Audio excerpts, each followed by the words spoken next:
This video compares ice rescue suits and PPE for first responders. We'll compare immersion suits versus dry suits versus winter gear. We'll cover how to use each properly on an ice rescue, and we'll discuss which situations are best for each suit. Immersion suits, like the Mustang Ice Commander, are the go-to for most first responder teams. They provide flotation and insulation and have built-in waterproof gloves and boots, and a hood that covers the head and seals around the face. They'll often have a built-in chest harness and a sleeve pocket with attachment points for ice picks. These suits keep rescuers warm in even the coldest of conditions. The removable liner provides the flotation and also insulates and traps the heat that radiates from your body. The windproof and waterproof exterior prevent the heat loss from evaporation and convection. And if fit properly, they keep the water completely out, exposing only your face. Ice rescue technicians in these suits can swim in icy water for long periods of time and can be comfortable in even the coldest climates. Immersion suits made of neoprene work the same way, but the insulation and flotation is provided by the neoprene itself. The two benefits of these neoprene ice rescue suits are that they're often cheaper and more durable than the ones made from other materials.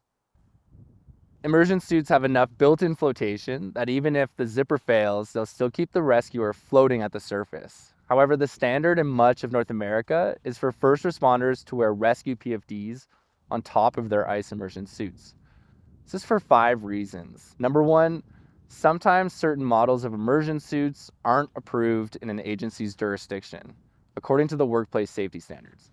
Number 2, on some rescues, a first responder may have a long swim in order to reach and tow a subject who is not wearing a PFD and who may be panicking, injured, unconscious, or combative. So the PFD combined with the suit provides enough flotation for both the subject and the rescuer.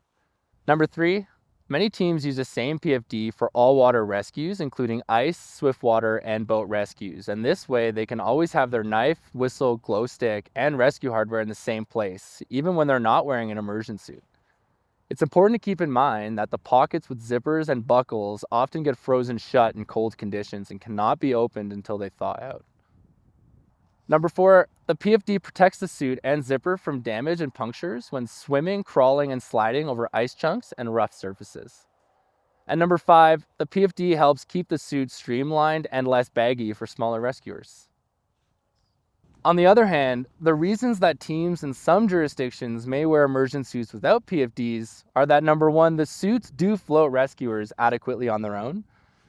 Number 2, there is less gear to transport, suit up in, and own.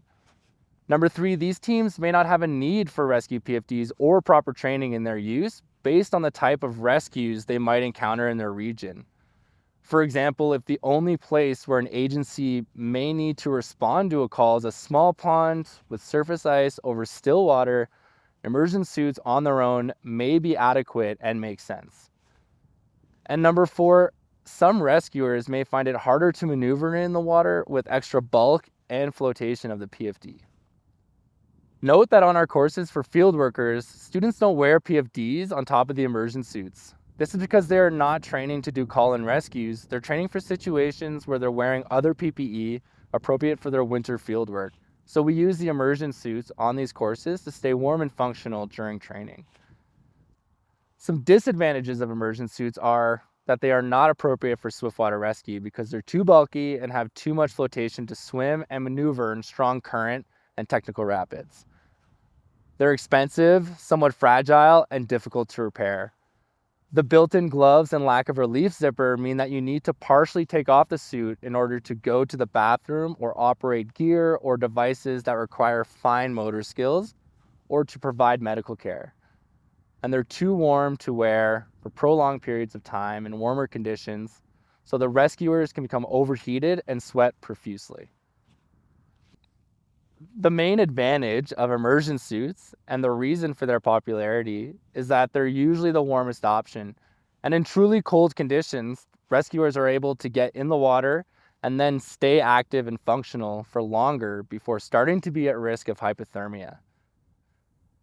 An alternative option to immersion suits for ice rescue are dry suits. Dry suits are made up of waterproof, breathable fabric that have waterproof gaskets at the neck and the wrists.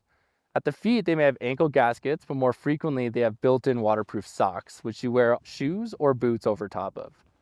Dry suits often have a waterproof relief zippers at the front or a drop seat as well. Dry suits don't have insulation or flotation built in. Instead, you need to layer underneath them with warm insulation layers and wear a PFD over top for flotation. Dry suits may have pockets for items such as ice picks, but more often than not, rescuers usually carry all of the other gear on the PFD. Because hand and head insulation isn't built in, rescuers need to wear gloves and head warmers in addition to a dry suit. The main disadvantage of dry suits compared to immersion suits is that in the coldest of conditions, they're just not as warm. And rescuers who spend time in the water may have to swap out, change, or take time to rewarm in order to not become cold, unable to perform, and become a danger to themselves and the rescue overall. Some advantages of dry suits over immersion suits for certain conditions include that they're less bulky and tend to come in a larger range of sizes, and so rescuers can have a better fit and be able to be more agile and maneuverable on land, in boats, and in the water. Because the fit's more streamlined, they're appropriate for swiftwater rescue as well, making them a multi-use piece of kit for teams that have swiftwater rescue training, fast-moving rivers, or floods in their jurisdictions. Rescuers can take off or switch out the big gloves or mitts for liner gloves or bare hands for certain jobs such as rigging, tying knots, helping others with PPE, or medical assessments and treatments. Rescuers on prolonged searches and operations can relieve themselves without having to remove their PPE. For all of these reasons, some rescue teams have both ice immersion suits and dry suits, and rescuers can use one or the other depending on the nature of the call and the weather conditions. 3 key points when putting on and taking off both dry suits and immersion suits. First, take care not to puncture the suits when suiting up. Change on a smooth and clean surface like a tarp or clean floor to avoid getting sand on the suit and creating pinholes in the feet by stepping on sharp or rough objects. Also, avoid wearing the suit only at the hips and then dragging the arms around. If you need to take it partially off, better to keep one sleeve in the suit and tuck the other arm in. Latex dry suit gaskets can tear. Avoid this by gently pulling the gaskets open before sliding your hands and head through. Don't force it, and be careful with fingernails. A suit with a torn gasket will quickly take in cold water, and so it will slow down a rescue if you have to stop and repair it on the spot. Second point, have one rescuer designated to help others into their gear, doing up the zippers and seals and clips, as it's hard to do this for oneself with the gloves on. This rescuer can also buddy check each responder.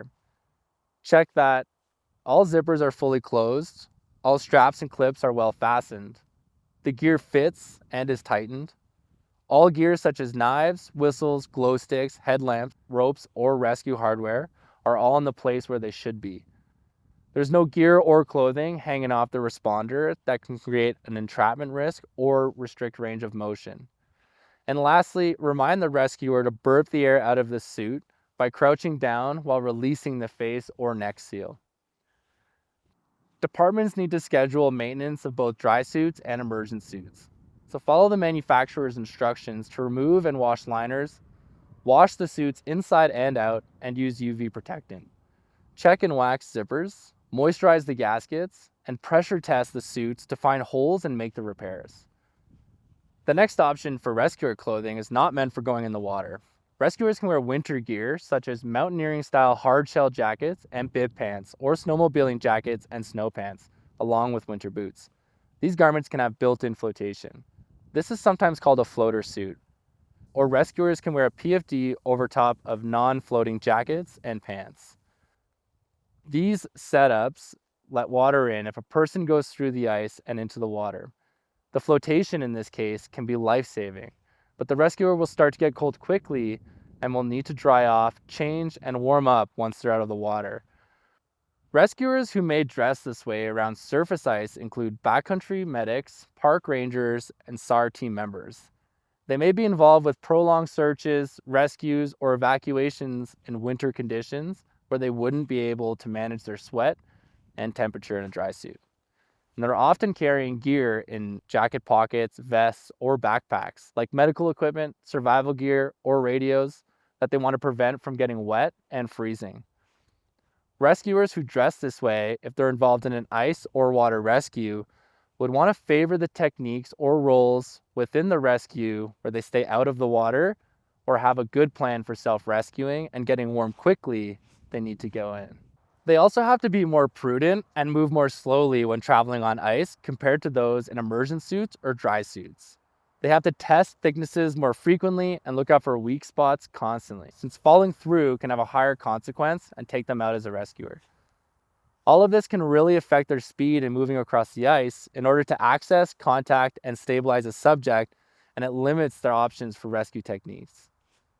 Remember that an unconscious or injured subject may not be able to grab a rope or a reach device, and so that the ability for a team of ice rescue technicians to get in the water and contact them quickly, if they can do it safely, makes a strong case for ice immersion suits or dry suits. Ideally, an ice rescue team may have different members dressed in all three of these ways depending on their role.